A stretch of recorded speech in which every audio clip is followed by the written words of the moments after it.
গত ভিডিওতে আমরা এই পেশেন্টটাকে আপনাদেরকে বারবার দেখিয়েছিলাম।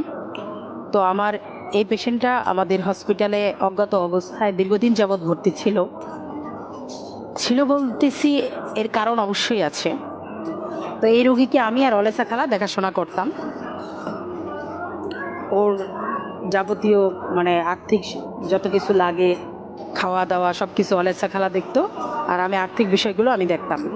তো এই রুগীর কিন্তু দেখেন, এই যে পাগুলা কিন্তু ভাঁজ করতে পারে না। এই যে দেখেন, এই পাগুলা কিন্তু এই যে অবস্থা, ওর কিন্তু এখনো ইনফেকশন আছে পায়ের মধ্যে, অনেক ইনফেকশন। তো এই রুগীটা কি করছে, ওর পাশের বেডে একটা অজ্ঞাত রুগী ভর্তি ছিল, সে সুস্থ হয়ে গেছে। তো তার সাথে সে কি করছে, পালায় চলে গেছে, ভাবছে বাইরে গিয়ে ভিক্ষা টিক্ষা করবে। তো আমি আজকে 7-8 দিন যাবৎ খুঁজতেছি ওকে, আর খুঁজে পাই না। অন্য একজন রুগীর লোক আমাকে বলছে যে এই রুগী আরেকটা রুগীর সাথে চলে গেছে। তো আমি 7-8 দিন খুঁজে টুজে আর পাই নাই। তো ও মনে হয় বাইরে আর কোনো ভালো কোনো অবস্থা করতে পারে নাই, সুবিধা করতে পারে নাই। এই যে আমি হঠাৎ করে আজকে দেখতেছি আমাদের ওয়ার্ডের এই বারান্দার এখানে ও পড়ে আছে। আপনারা এখন আমাকে সিদ্ধান্ত দেন যে ওকে আসলে কি করা উচিত।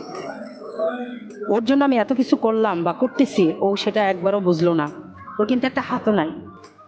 তো এই ধরনের পেশেন্টরা আমাকে যখন ফাঁকি দেয়, নিজের ক্ষতি নিজেই করে।